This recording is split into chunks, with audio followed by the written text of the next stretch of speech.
persembahan kepada Tuhan. Nah, saudara-saudara, persembahan atau memberikan persembahan kepada Tuhan ini satu praktek yang tidak dapat dipisahkan dari gereja Tuhan. Hampir di dalam setiap kebaktian kita itu ada acara persembahan. Nah, tradisi persembahan ini sudah dimulai sangat tua pada zaman Perjanjian Lama.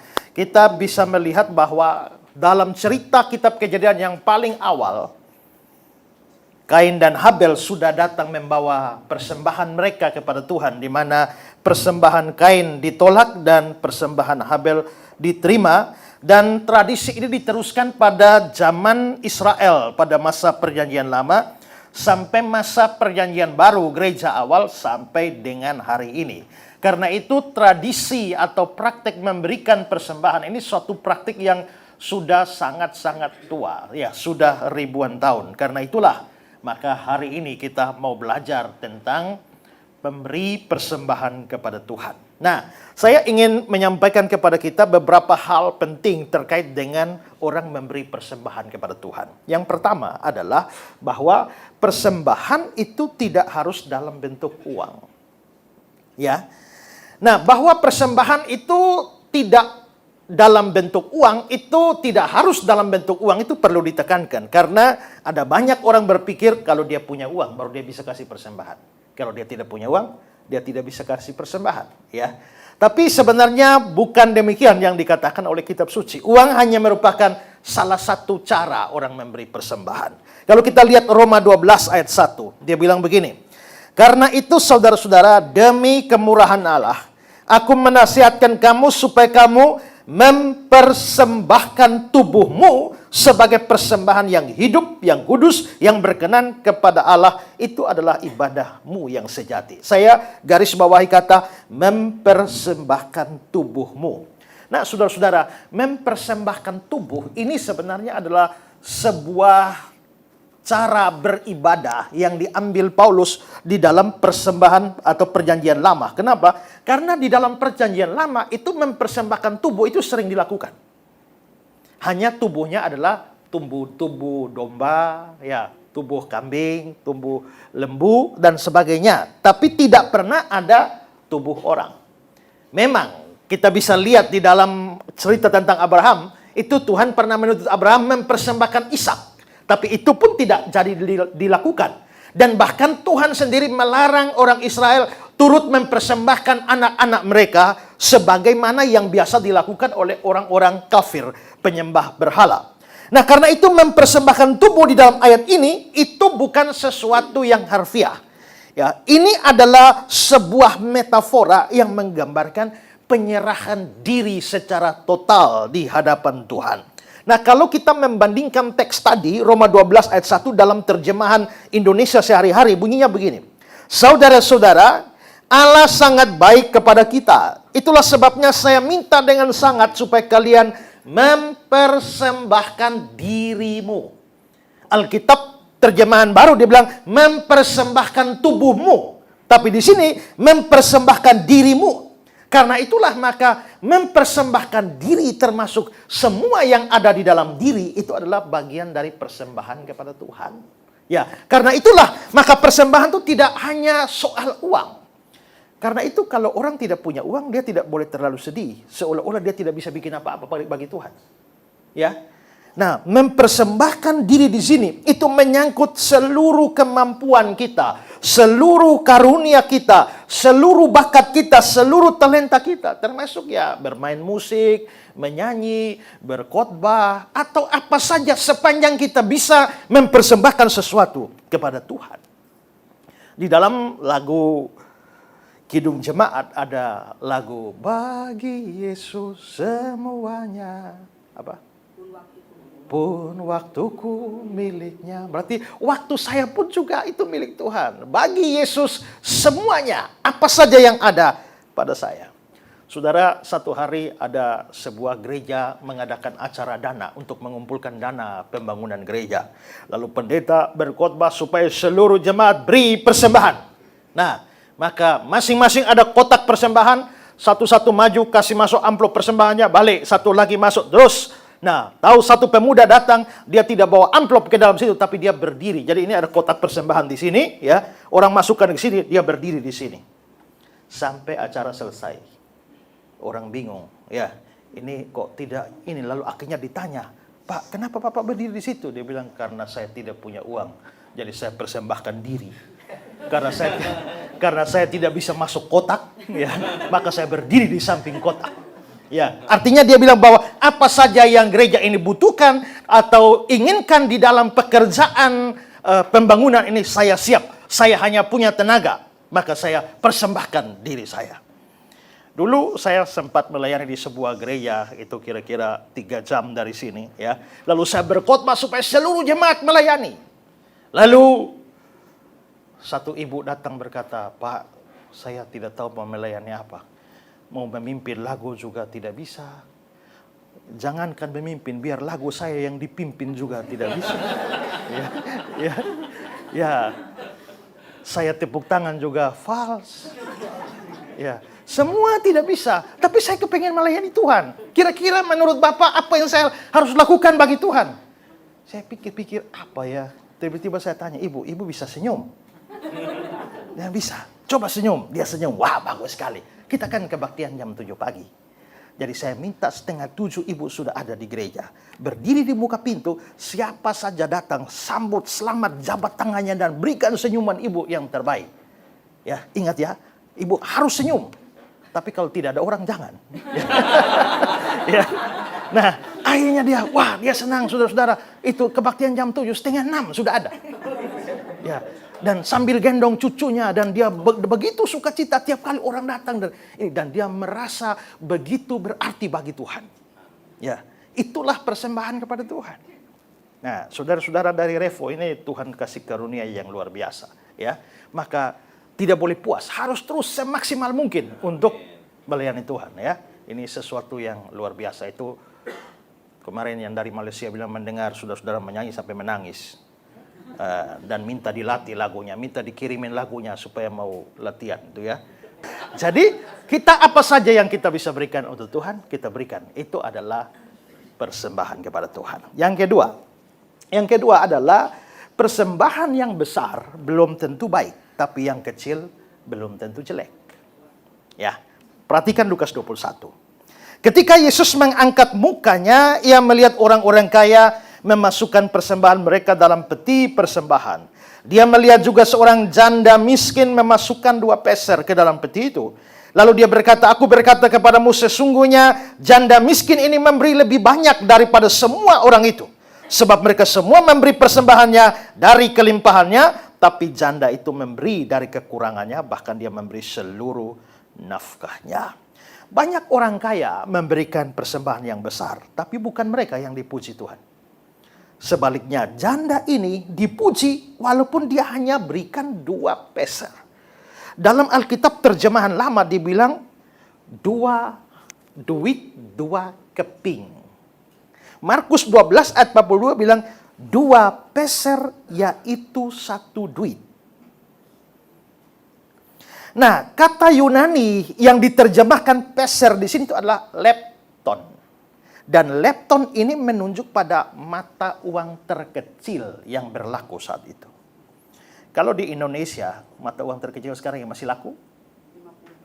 50 rupiah masih laku? 100 juga masih. Nah, kira-kira yang lepton ini adalah yang masih berlaku pada waktu itu, tapi yang paling kecil. Kalau Malaysia 1 sen. Nah, ya, pokoknya yang paling kecil. Itu yang dia punya, ya. Dan justru menariknya adalah persembahannya paling kecil dengan mata uang yang berlaku yang paling kecil, tapi itu yang dipuji Tuhan. Jadi rupanya Tuhan tidak menilai baiknya suatu persembahan dari besarnya atau dari jumlahnya. Lalu dari apa? Dari teks itu kita bisa lihat kelihatannya Tuhan melihat dari kasih dan pengorbanannya. Ya, pengorbanan. Orang kaya memberikan persembahan banyak, tapi bisa jadi tanpa kasih dan tanpa pengorbanan. Tapi si orang miskin ini, dia memberikan, dan dengan pengorbanan. Sekarang kalau ada orang misalnya punya uang, dia kasih persembahan 100 juta dalam Indonesia. 100 juta, padahal dia punya uang 1 triliun. Apakah ada pengorbanan? 100 juta bukan, tidak ada arti apa-apa. Tapi kalau satu orang hanya punya uang 1.000 rupiah, dan dia memberikan seluruhnya. Kita coba hitung persentase. Maka yang memberikan 1.000 rupiah itu dia memberikan 100% dari seluruh yang ada pada dia. Sedangkan orang kaya yang memberikan 1 juta itu belum tentu 1%. Maka dari sisi persentase kita bisa lihat bahwa yang memberikan kecil itu bisa dianggap justru persembahan yang besar. Nah, di dalam bahasa Yunani ada 2 kata yang sama-sama berarti miskin. Yang pertama namanya penikros. Itu miskin tapi tidak terlalu parah, masih adalah, ya. Nah, ada cadangan cukup banyak. Tapi miskin yang kedua itu namanya toke atau tokos. Itu habis-habisan tidak punya apa-apa lagi. Mungkin orang Jawa bilang melarat. Nah, itu tokos. Nah, janda miskin ini tadi dalam kisah di Lukas 21 itu, coba kita lihat teks ini. Dia melihat juga seorang janda miskin, ternyata yang digunakan adalah penikros. Penikros itu apa? Miskin tapi masih ada. Masih ada berapa? 2 peser. Begitu dia kasih 2 peser, langsung di ayat 3 katanya berubah. Sesungguhnya janda tokos ini, kenapa dari penikros berubah menjadi tokos? Tadi miskin masih ada 2 peser, tapi gara-gara kasih 2 peser itu, sekarang habis. Maka dia menjadi lebih miskin dari kemiskinan sebelumnya. Apakah saudara pernah beri persembahan sampai miskin? Belum pernah, saya juga belum. Ya, saya juga belum. Janda itu dari sisi jumlah dia memberikan persembahan yang sedikit jumlahnya, tapi dikatakan itu besar. Kenapa? Perhatikan ayat 21 ini. Dia memberi seluruh nafkahnya. Kata Yunaninya adalah bios. Dari kata bios itu muncul biologi, biologi. Ilmu hayat, ilmu hidup. Mata pelajaran ya. Nah, maka bios itu hidup. Dengan kata lain, ayat ini adalah dia memberi seluruh hidupnya. Bandingkan dengan versi King James, ya, all the living that she had. Ya, jadi seluruh hidup. Nah, kita mungkin memberikan persembahan uang banyak, tapi tidak memberi seluruh hidup. Tapi janda itu ternyata dia memberi seluruh hidup, karena setelah itu sudah tidak tahu hidupnya bagaimana. Makan apa, minum apa. Itulah sebabnya dia dipuji oleh Tuhan. Maka persembahan itu tidak diukur dari banyaknya, tapi dari pengorbanannya yang menyertai. Kasih yang menyertai persembahan itu. Tuhan menilai dari itu. Ya. Oke, sekarang yang ketiga. Persembahan merupakan sesuatu yang penting bagi Tuhan. Dan Tuhan memperhatikan kita di dalam kita memberi persembahan. Perhatikan Markus 12:41. Pada suatu kali Yesus duduk menghadap peti persembahan. Dan memperhatikan bagaimana orang banyak memasukkan uang ke dalam peti itu. Yesus di situ duduk dan perhatikan. Rupanya Tuhan suka duduk dan memperhatikan bagaimana orang memberi kepada dia. Lukas 21. Ketika Yesus mengangkat mukanya, dia melihat orang-orang kaya memasukkan persembahan mereka ke dalam peti persembahan. Dia melihat juga seorang janda miskin memasukkan 2 peser ke dalam peti itu. Jadi dia melihat orang kaya, dia melihat janda itu. Jadi baik orang kaya yang memberi dilihat, baik janda miskin ini memberi dilihat. Maka sebenarnya setiap kali kita memberi persembahan pada Tuhan, Tuhan melihat. Waktu saudara menyanyi, saudara sedang beri persembahan pada Tuhan, dan Tuhan melihat bagaimana saudara menyanyi. Ya, waktu saudara bermain musik, itu sebuah persembahan. Dan Tuhan melihat bagaimana saudara bermain musik. Waktu saya memberitakan firman Tuhan, saya juga sedang memberikan persembahan kepada Tuhan. Dan Tuhan melihat bagaimana saya berkhotbah atau menyampaikan firman. atau apapun yang kita lakukan, termasuk di dalam kita memberi persembahan uang, ya, Tuhan juga memperhatikan bagaimana kita memberikan persembahan. Nah, memang di dalam Alkitab ada ayat-ayat seolah-olah Tuhan itu tidak menghargai persembahan. Misalnya 1 Samuel 15:22. Tetapi jawab Samuel, apakah Tuhan itu berkenan kepada korban bakaran dan korban sembelihan? Sama seperti mendengar suara Tuhan. Sesungguhnya mendengar lebih baik daripada korban sembelihan. Memperhatikan lebih baik daripada lemak domba-domba jantan. Kayak itu Tuhan bilang, apakah Tuhan berkenan pada korban bakaran, korban sembelihan? Secara logis jawabnya tidak. Mazmur 51, 18-19. Engkau tidak berkenan kepada korban sembelihan. Sekiranya aku persembahkan korban bakaran, engkau tidak menyukainya. Oh, Tuhan tidak berkenan. Tuhan tidak menyukai. Pengkhotbah pasal 4 ayat 17. Jagalah langkahmu kalau engkau berjalan ke rumah Allah. Menghampiri untuk mendengar adalah lebih baik daripada mempersembahkan korban. Lalu Markus 12. Memang mengasihi dia dengan segenap hati, segenap kekuatan, juga mengasihi sesama manusia seperti diri sendiri adalah jauh lebih utama daripada semua korban bakaran dan korban sembelihan. Ayat-ayat itu kalau dibaca sekilas, sepertinya Tuhan tidak terlalu suka dengan persembahan. Tapi sebenarnya tidak kalau kita meneliti konteksnya. Maka dari konteksnya kita bisa lihat bahwa memberi persembahan itu dibandingkan dengan hal-hal yang lebih penting daripada persembahan. Makanya dibilang, apakah Tuhan berkenan kepada korban bakaran, korban sembelihan? Sama seperti mendengar suara Tuhan. Berarti Tuhan mau. Mendengar suara Tuhan itu lebih penting daripada memberi persembahan. Jadi kalau kamu beri persembahan tapi tidak mau dengar suara Tuhan, Tuhan tidak gubris persembahan. Ya. Mazmur 51 tadi itu ya, engkau tidak berkenan kepada korban sembelihan. Engkau tidak menyukainya. Korban sembelihan pada Allah ialah jiwa yang hancur, hati yang patah, remuk tidak kau pandang hina. Artinya kalau orang beri persembahan tapi hatinya itu tidak pada Tuhan, hatinya itu tidak berserah kepada Tuhan, maka persembahannya juga tidak ada manfaat. Pengkhotbah 4 ayat 17 tadi, jagalah langkahmu, mendengar adalah lebih baik daripada mempersembahkan korban. Kalau kamu persembahkan korban tapi tidak mendengar suara Tuhan, Tuhan ngomong kamu tidak gubris.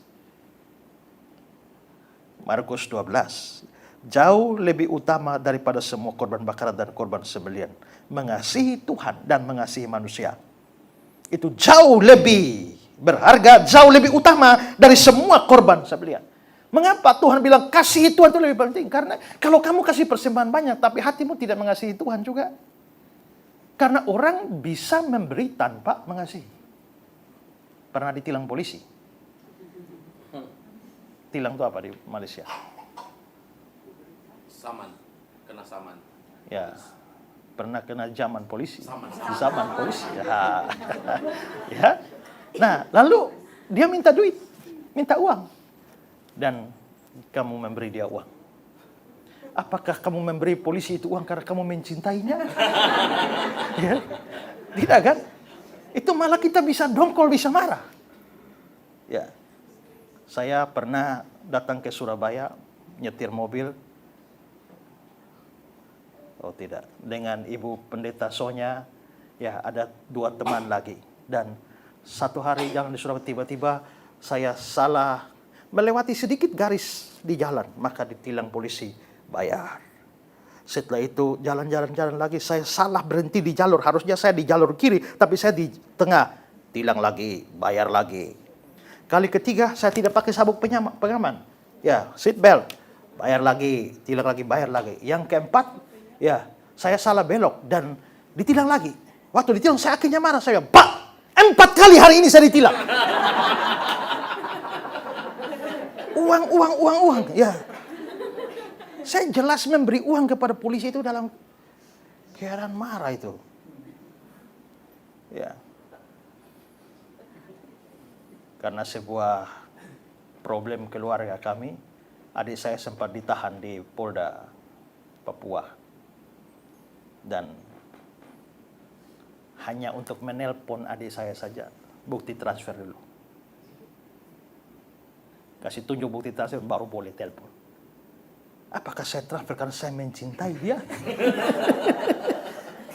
Tidak. Maka Maka dalam hidup ini kita banyak memberi, tapi kita bukan karena kita mengasihi. Nah, kalau kita kasih persembahan tapi Tuhan ngomong kita tidak dengar. Kalau kita kasih persembahan tapi hati kita keras pada Tuhan.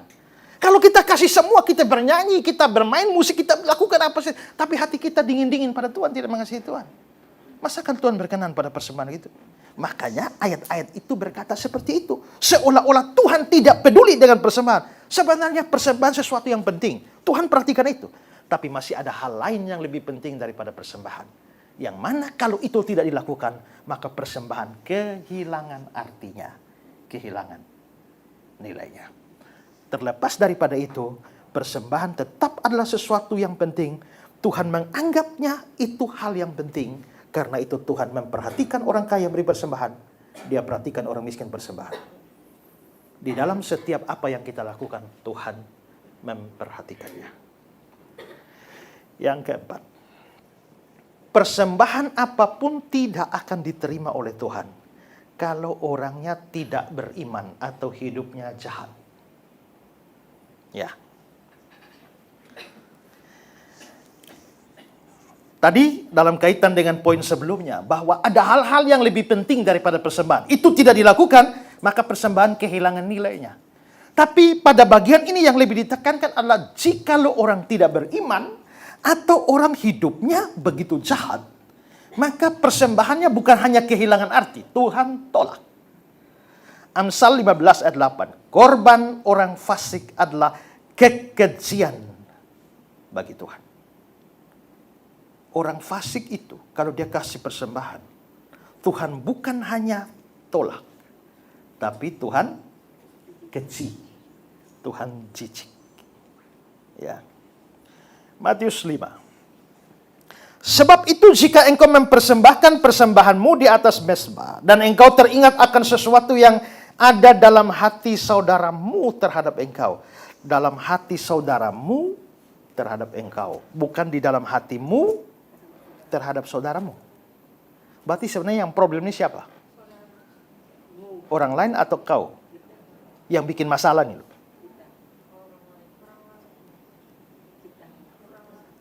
Kalau kamu teringat apa yang ada dalam hati saudaramu terhadap engkau, yang membenci ini siapa?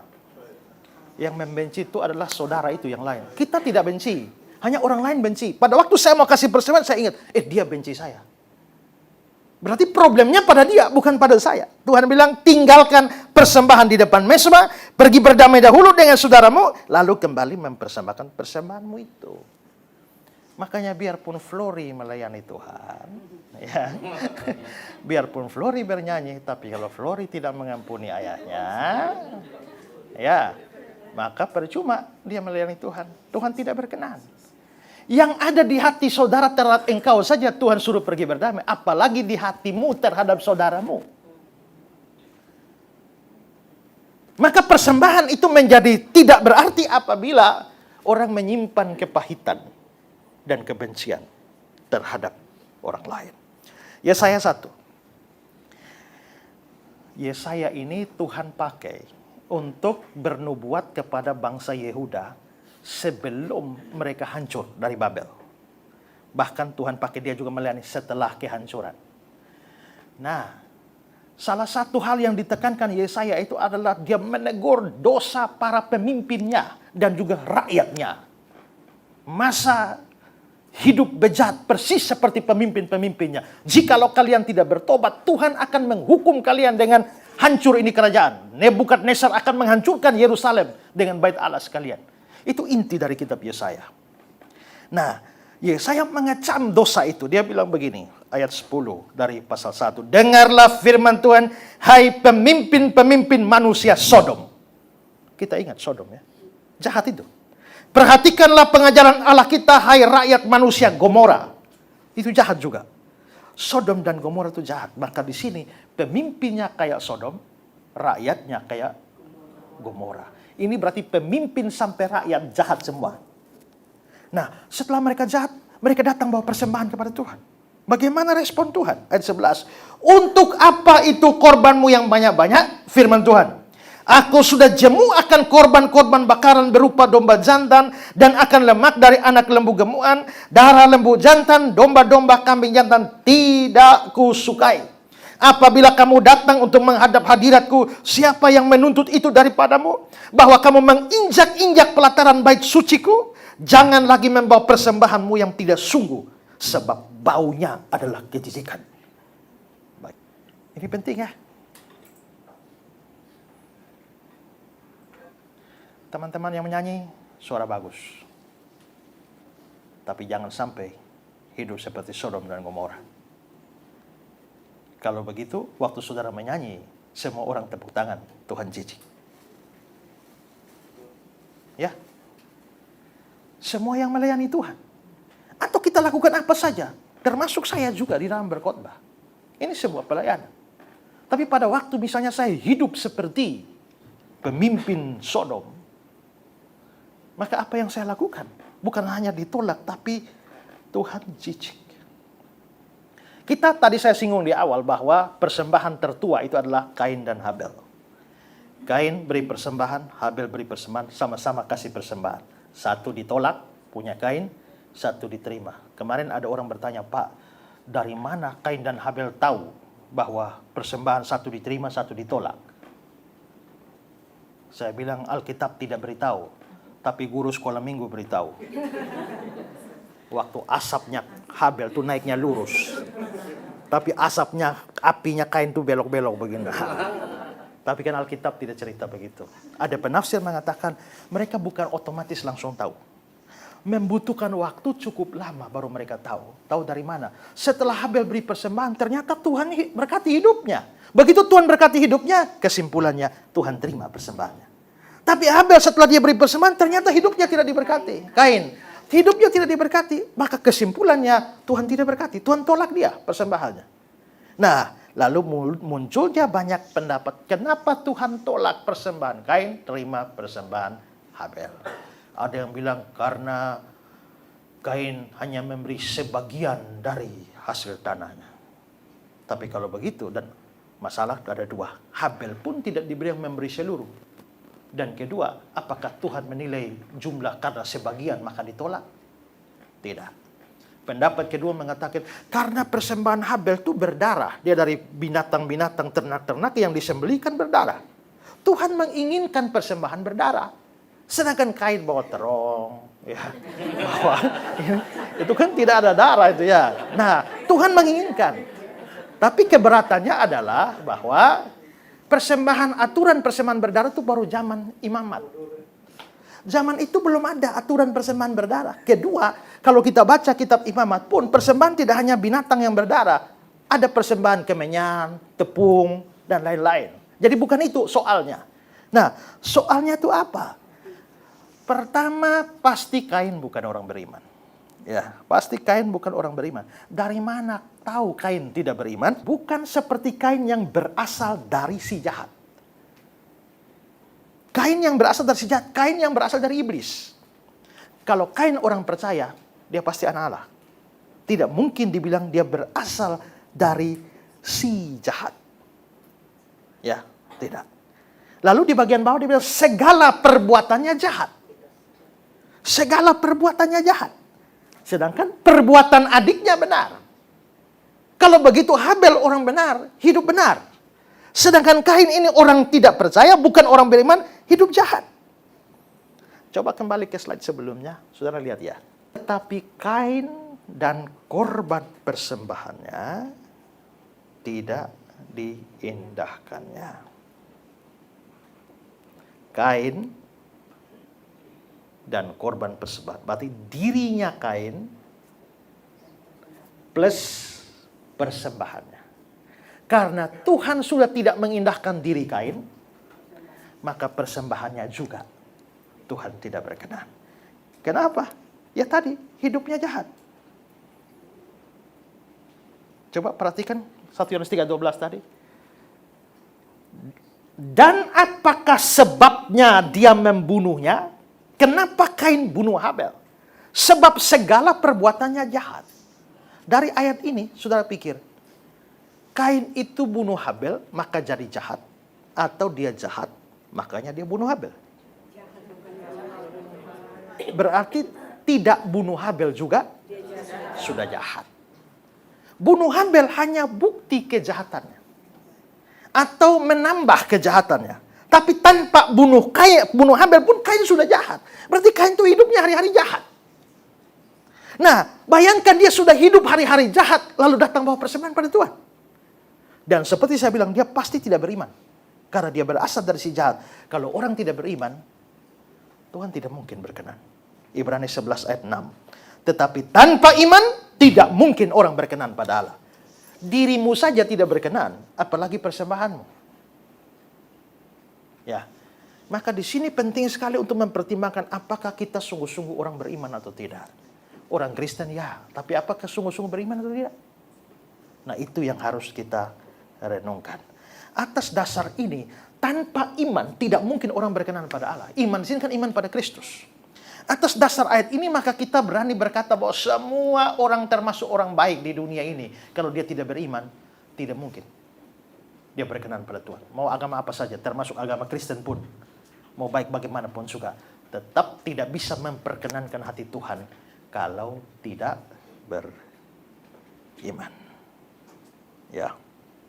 Nah, kalau memang begitu Tuhan selalu melihat diri kita baru persembahan kita, maka nomor satu, harus sungguh-sungguh beriman.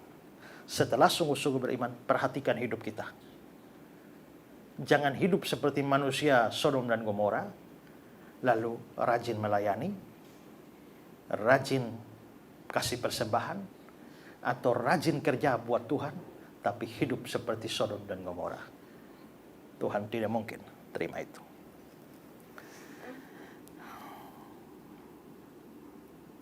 Kira-kira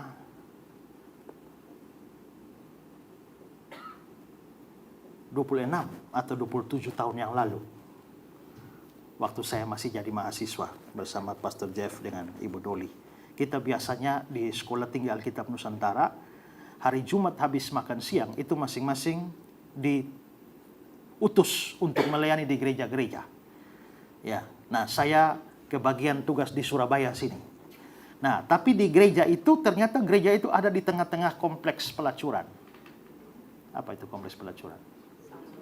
Sama ya. Ada gereja di kompleks pelacuran. Dan kami sekolah di Sekolah Tinggi Alkitab Nusantara, selama 5 tahun, itu harus ada namanya jiwa pelayanan. 1 semester harus memenangkan 1 orang yang non-Kristen itu menjadi percaya Yesus. Jadi kalau 5 tahun kuliah, artinya 1 semester ini maka butuh 10 orang. Minimal 10 orang baru bisa wisuda. Ya, itu minimal. Karena satu semester dapat 1 itu. Dan tidak bisa dikarang-karang atau tipu-tipu. Tidak. Misalnya di sini ada Ibu Agustin di sini sebagai gembala. Ya. Nah, lalu datang. Kamu tugas jadi mahasiswa di sini. Kamu penginjilan dulu. Dapat orang baru.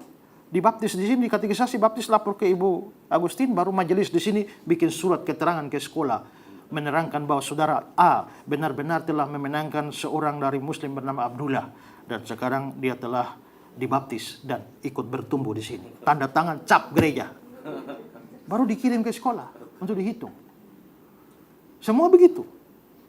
Nah, saya dapat tugas di gereja yang ada kompleks pelacuran, lalu pendetanya panggil saya, Ezra, kamu mau dapat jiwa dari manapun saya tidak hitung. Saya hanya mau hitung jiwa dari pelacur. Wih, ini susah nih ya. Ini kita mau menginjili lama-lama diinjili nih. Ya. Itu repot dan ada banyak cerita di seputar itu ya. Ada banyak kasus di seputar itu ya. Kami pernah ditangkap dan dicekik oleh penjaga rumah bordil itu ya, karena mau penginjilan masuk untuk ngobrol-ngobrol di ruang tamunya ya, tapi gara-gara ngobrol terlalu lama ya, mereka bilang ayo masuk. Kita nggak masuk ya, akhirnya dianggap membuang waktu ya, membuang waktu itu mau dihajar itu ya. Nah, tapi singkat saja kalau mau cerita panjang nanti di jalan. Singkat cerita, bertobatlah seorang pelacur, terima Yesus. Dan dia mulai pergi ke gereja, ikut kebaktian. Tapi dia belum bisa berhenti melacur. Karena melacur bukan urusan nafsu. Dia melacur karena mencari nafkah. Karena anaknya sama ibunya di kampung hidup bergantung uang dari dia. Jadi dia bilang, Pak, mohon maaf, saya ikut ke gereja, tapi saya belum bisa berhenti kerja. Dia tetap tinggal di rumah pelacuran. Dan dia sudah resmi jadi jemaat. Karena sudah resmi jadi jemaat, maka kita harus ada kunjungan jemaat. Ya kan? Nah, maka kami pergilah berkunjung di rumahnya dia, di ruang tamu, ya. Di ruang tamu, lalu ini mulai dia bikin minum dan kita mulai buka Alkitab dan belajar Alkitab. Sementara jelas, tiba-tiba datanglah laki-laki mau pakai dia. Dan ini, begitu ada laki-laki mau pakai dia, dia bilang, Pak, mohon maaf, saya kerja dulu ya. Pada waktu dia, Pak, saya kerja dulu ya, kita lagi buka Alkitab. Iya, silakan. Silakan. Nah ini jadi susah ini ya. Satu hari pendeta senior berkhotbah, kita harus memberi persembahan persepuluhan. Persembahan persepuluhan adalah 10% dari hasil kerja kita dipersembahkan pada Tuhan. Dan ibu ini datang, Pak, ini persembahan persepuluhan saya, hasil 1 bulan.